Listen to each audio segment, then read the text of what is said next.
Hi viewers, welcome to my channel சங்ஸா vlogs. நான் இன்றைக்கி தட்டைப்பயிரும் கத்திரிக்காயும் போட்டு காரக்குழம்பு பண்ண போகிறேன். தட்டைப்பயிறு காராமணின்னு கூட சொல்லுவாங்க.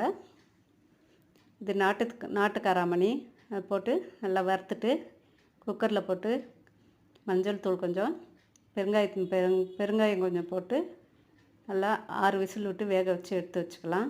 அடுத்து கடாயில் எண்ணெய் விட்டு எண்ணெய் காஞ்சோன்னே வெந்தயம் 1 ஸ்பூன், கடுகு 1 ஸ்பூன் போட்டு நல்லா பொரியட்டும். பொரிஞ்ச பிறகு 2 பச்சை மிளகாய், 2 காஞ்ச மிளகாய் போட்டு அதோட ஒரு பெரிய வெங்காயம் பொடியாக கட் பண்ணது,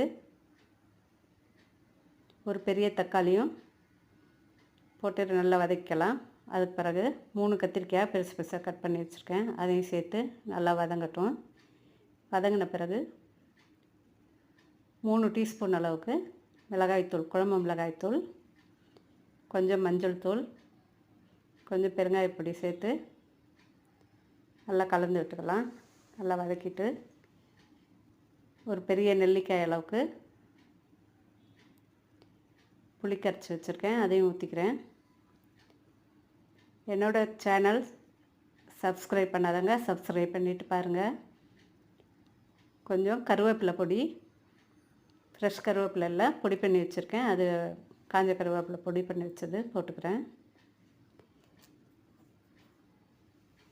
தேவையான அளவு உப்பு போட்டுட்டு நல்லா கொதிக்கட்டும். அதுக்குள்ளே ஒரு மிக்ஸி ஜாரில் கொஞ்சமாக தேங்காயும் வறுத்து தோல் எடுத்து வச்சு வேர்க்கடலை 2 ஸ்பூனும் போட்டு நல்லா நைஸாக பேஸ்ட்டாக அரைச்சி எடுத்துக்கலாம். குழம்பு நல்லா வத்திடுச்சு. இந்த ஸ்டேஜில் வேக வச்ச காராமணியை சேர்த்துக்கலாம். சேர்த்து எல்லாம் சேர்த்து கொதிக்கட்டும். அதோட அரைச்சி வச்ச தேங்காய் பேஸ்ட்டையும் சேர்த்துக்கலாம்.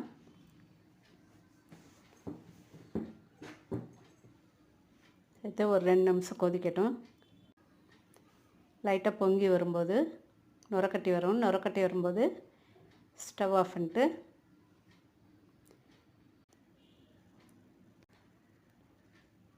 இந்த ஸ்டேஜில் பொடியாக கட் பண்ணி வச்ச ஸ்டவ் ஆஃப் பண்ணிட்டு பொடியாக கட் பண்ணி வச்ச கொத்தமல்லி ஒரு பிடி போட்டுட்டு ஆஃப் பண்ணிடலாம். வீடியோ பிடிச்சா லைக் பண்ணுங்கள், கமெண்ட் பண்ணுங்கள், சப்ஸ்கிரைப் பண்ணுங்கள். Thanks to all.